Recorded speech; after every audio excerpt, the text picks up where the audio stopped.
দর্শক, আইসবাক ইউটিউব চ্যানেলে আপনাদের স্বাগত জানাই। আর ভিডিও শুরু করার আগে আপনাদের কাছে আমার একটি বিনীত অনুরোধ যে আপনারা অবশ্যই আমার চ্যানেলটি সাবস্ক্রাইব করে পাশে থাকা বেল আইকনটা ক্লিক করবেন, যেটা কিনা আমাকে অনেক বেশি প্রেরণা যোগায় এবং ক্রিয়েটিভ ভিডিও বানাতে সাহায্য করে। আজকের টপিক হলো কালিয়াগঞ্জের বিধানসভা উপনির্বাচনের ফল 2026-এর জন্য বিজেপি সমর্থকদের মুখে হাসি ফোটাবে এবং রইল আমার বিস্তারিত অ্যানালাইসিস। আজ আমরা 4টে পয়েন্টে ডিসকাশন করব। ফার্স্ট পয়েন্ট হলো আজকের ভোটের রেজাল্ট নিয়ে আমরা আলোচনা করব। তো শুরু করা যাক আজকের ভোটের রেজাল্ট। আজকের বাই ইলেকশন 2025 কালিয়াগঞ্জের অ্যাসেম্বলি ইলেকশনের জয়ী প্রার্থীর নাম হলো টিএমসির আলিফা আহমেদ, যিনি কিনা ভোট পান 1,02,759 এবং পার্সেন্টেজ ভোট 55%। সেকেন্ড পজিশনে বিজেপির আশিস ঘোষ, যিনি কিনা পান 52,710 ভোট, 28% ভোট। এবং সিপিএম কংগ্রেসের যে জোট, সেখানে দাঁড়ান কালিবুদ্দিন, উনি পান 28,348টি ভোট, 15%। এবং আদার্স 2,502টি ভোট, 2%। এই গেল আজকের রেজাল্ট। মোটামুটি আলিফা আহমেদ অ্যাকচুয়ালি ওনার বাবা মারা যেতেই এই সিটটা ফাঁকা হয় আর কি, বাই ইলেকশন হয়। তো ওনার বাবার সিটেই উনি দাঁড়িয়েছেন এবং উনি বাবার সিট থেকেও একটু ভালো মার্জিনে জিতেছেন। এবার আমরা কম্পেয়ার করব লাস্ট অ্যাসেম্বলি ইলেকশনের সাথে। লাস্ট অ্যাসেম্বলি ইলেকশনে ওনার বাবাই দাঁড়িয়েছিলেন এবং ওনার বাবাই জয়ী হয়েছিলেন এবং ওনার বাবা টিএমসির ক্যান্ডিডেট ছিলেন। তো লাস্ট যে বিধানসভা 2021-এ অর্গানাইজ হয়েছিল, সেখানে টিএমসির নাসিরুদ্দিন আহমেদ, উনি ভোট পেয়েছেন 1,11,696টি, 54% ভোট। বিজেপির অভিজিৎ ঘোষ, উনি পেয়েছিলেন 64,709 ভোট, 31%। সিপিএম এবং কংগ্রেসের আব্দুল কাসেম 25,076 ভোট, 12%। এবং আদার্স 5,500, 3%। এখানে টিএমসি 50,000 ভোটে বিজেপি ক্যান্ডিডেটকে হারায়। তো এই গেল পয়েন্ট নাম্বার 2। এবার হচ্ছে আমরা আলোচনা করব হচ্ছে পয়েন্ট নাম্বার 3 নিয়ে। পয়েন্ট নাম্বার 3 হলো আজকের ভোটের রেজাল্ট কেন 2026-এর বিধানসভা নির্বাচনে বিজেপি সমর্থকদের মধ্যে হাসি ফোটাবে। এই জায়গাটাই খুব ইন্টারেস্টিং। তো দর্শক, আপনারা শেষ পর্যন্ত দেখবেন। তো যেটা আমি জাস্ট এতক্ষণ যেটা বললাম, মানে এই বাই ইলেকশন 2025 বা 2021, মানে প্রিভিয়াস অ্যাসেম্বলি ইলেকশনের যে রেজাল্ট, তাতে দেখা যাচ্ছে যে টিএমসি, বিজেপি, কংগ্রেস যা ভোট পেয়েছে মোটামুটি কাছাকাছি ভোট পেয়েছে, খুব বেশি ডেভিয়েশন নেই আর কি। কিন্তু এখানে একটা বড় ফ্যাক্টর যেটা দেখাচ্ছে, বিজেপির মানে লাস্ট 3টে ভোট 5 বছরের, যেটা 2021-এর বিধানসভা ভোট এবং 2024-এর লোকসভা ভোট, তাতে মোটামুটি বিজেপি 54 থেকে 55% হিন্দু ভোট পেয়ে থাকে।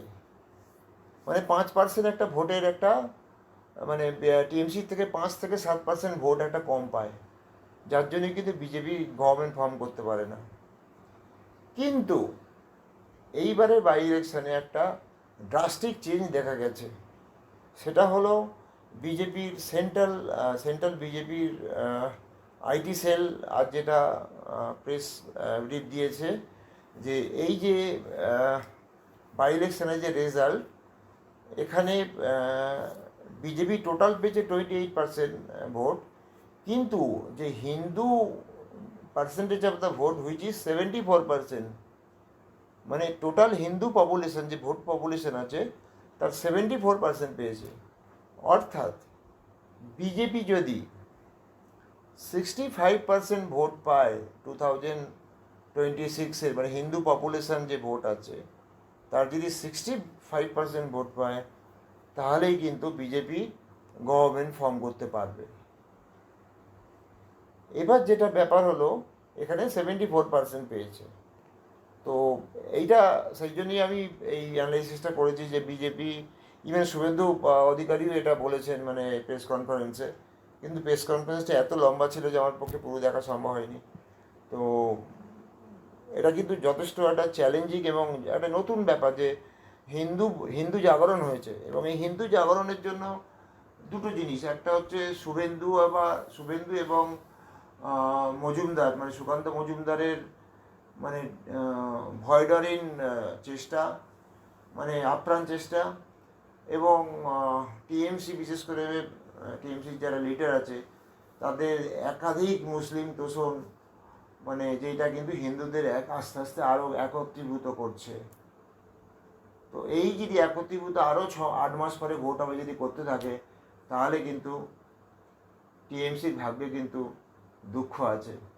তো টিএমসিকে এখন থেকে সাবধান হতে হবে যে সিপিআই মানে মুসলিম ভোট আমি আমরা 30% পাচ্ছি মানে আমরা সমস্ত কিছু বিশ্বজয় করে ফেলেছি, তা কিন্তু নয় ব্যাপারটা। মুসলিমরা যে মানে একাগ্রতা বা ইউনিটি নিয়ে ভোটটা দেয়, আস্তে আস্তে কিন্তু হিন্দুদের মধ্যেও সেই মানসিকতা বা সেই চেতনাটা জোগাড় হয়ে গেছে। হিন্দুরা এখন ওয়েস্ট বেঙ্গলে ইনসিকিউর ফিল করছে। যখনই কোনো গোষ্ঠী বা যখনই কোনো একটা টিম ইনসিকিউর ফিল করে, তখন তাদের মধ্যে একটা ইউনিটি বিল্ড আপ হয়, এবং এই বিল্ড আপটা আমরা দেখতে পাচ্ছি। শুভেন্দু এটাকে খুব স্ট্রংলি এবং খুব দৃঢ়তার সাথে ওটা কিন্তু অ্যান্ড হি ইজ সাকসেসফুল। মানে শুভেন্দু এমন একটা পজিশন করেছে হিন্দুদের মাসিয়া। তো যাই হোক, বিজেপি যদি এইভাবে চলতে থাকে, আশা করছি বিজেপি 2026-এ লিড করতে পারবে। আর টিএমসি যদি এখানেই ছেড়ে দেয়, আরে আমাদের তো 30% ভোট আছে, আমরা জিতে যাবো বছরকে, এরকম যদি চিন্তা ভাবনা করে, তাহলে বিজেপির ভাগ্যে কিন্তু এই টিএমসির ভাগ্যে কিন্তু দুঃখ আছে। এবার আমরা 4th এবং লাস্ট পয়েন্ট নিয়ে আলোচনা করব, বাম কংগ্রেসের আবার ভরাডুবি। এটা মেনে নিতে পারছে না যে জনগণ সম্পূর্ণ বাম কংগ্রেসকে রিজেক্ট করেছে, এবং এর জন্য দায়ী কিছু ভুল স্ট্র্যাটেজি। এক তো 34 বছরের অপশাসন, অত্যাচার, সেগুলো তো আছেই, তার সাথে স্ট্র্যাটেজিও আছে। মানে total it is a completely failure. বাম কংগ্রেস জোট is completely failure, they are no in the system. এবার আমি বিস্তারিত আলোচনা করব। বাম এবং কংগ্রেস জোট এবারে আবার জামানত জব্দ হয়েছে, এবং এটা পরিষ্কার যে বাংলার জনগণ কোনো ভোটই এই জোটকে দিতে চাইছে না। কিন্তু দুর্ভাগ্যের বিষয় হলো এই জোট এটা মানতে পারছে না যে ওদেরকে ভোট দিচ্ছে না। অ্যাকচুয়ালি বাংলায় কংগ্রেসের কোনো অস্তিত্ব নেই। সিপিএম যা বলছে কংগ্রেস সেটাই শুনছে। আজ যখন সিপিএমের কোনো বড় নেতাকে জিজ্ঞাসা করা হয় এই বৃষ্টি হারের পিছনে কারণটা কি, তো ওনার উত্তরটা খুবই ফানি ছিল। উনি বলছেন যে সম্প্রতি শুভেন্দু অধিকারী এবং সুকান্ত মজুমদার ঘন ঘন প্রচার এসছে হিন্দু অধ্যুষিত এরিয়াতে, যে মুসলমানদের বিপক্ষে উগ্র প্রচার চালিয়েছে, আর তাতেই হিন্দু ভোট তাদের থেকে বিজেপির দিকে চলে যায়। আরে হিন্দুরা কি এত গাধা? হিন্দুদের যে ভোট ব্যাংক তার ম্যাক্সিমাম কিন্তু শিক্ষিত লোক। তাদের শুভেন্দু আর সুকান্ত বোঝাতে চলে গেল। এটা প্রমাণ করে যে সিপিএম হিন্দুদের ছোট করছে। আমার ব্যক্তিগত মতামত হলো, বাংলা সিপিএম পার্টি এদের মতো ধোগলেবাজ পার্টি সারা ভারতবর্ষে নেই। বিভিন্ন রাজনৈতিক বিশ্লেষকরা যেটা বলছেন যে সিপিএম এখনও ঠিক করে উঠতে পারলো না কে তাদের প্রধান শত্রু, টিএমসি না বিজেপি। আপনারা দেখে থাকবেন টিএমসি নেতারা যখনই টিএমসি সমালোচনা করছে, এই সিপিএমের নেতারা যখনই টিএমসি সমালোচনা করছে, তো ঘুরে ফিরে বিজেপিকে টেনে নেবে। বিজেপিকে টেনে নিয়ে তার মধ্যে একটা জবাবদিহির পাকিয়ে ফাইনালি বলবে টিএমসি আরএসএস এর বি টিম। এখন কংগ্রেস যদি এই জোট থেকে সরে যায়, সিপিএম প্রত্যেকটা সিটে জামানত জব্দ হবে।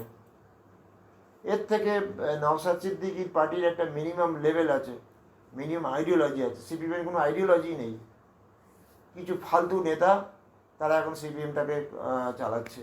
যাই হোক, সিপিএম কী করবে এটা সম্পূর্ণ ওদের ব্যাপার। মুসলিম ভোট পাওয়ার জন্য পাকিস্তানের হয়ে কথা বলছে, বিজেপির গোষ্ঠী উদ্ধার করছে, ওয়াকফের বিরোধিতা করছে, কাশ্মীর মাঙ্গে আদার্জি করছে, বিকাশ প্রেসের সামনে গরুর মাংস খাচ্ছে, ইত্যাদি ইত্যাদি। কিন্তু সব থেকে যেটা সমগ্র হিন্দুদের খেপে দিয়েছে সেটা হলো সম্প্রতি মুর্শিদাবাদের যে রায়ট হয়, সিপিএমের দুই সক্রিয় কর্মী, তারা বাবা ছেলে অর্থাৎ গোবিন্দ দাস এবং চন্দ্র দাস নৃশংসভাবে জিয়াদিদের হাতে খুন হয়। এবার সিপিএমকে যখন জিজ্ঞাসা করা হয় যে আপনারা এই সম্বন্ধে কিছু বলুন, তো সিপিএম নেতারা জানায় না না না, ওদের জিয়াদিরা খুন করেনি, ওয়াকফ আন্দোলনকারীদের থামাতে যে ওরা মারা গেছে।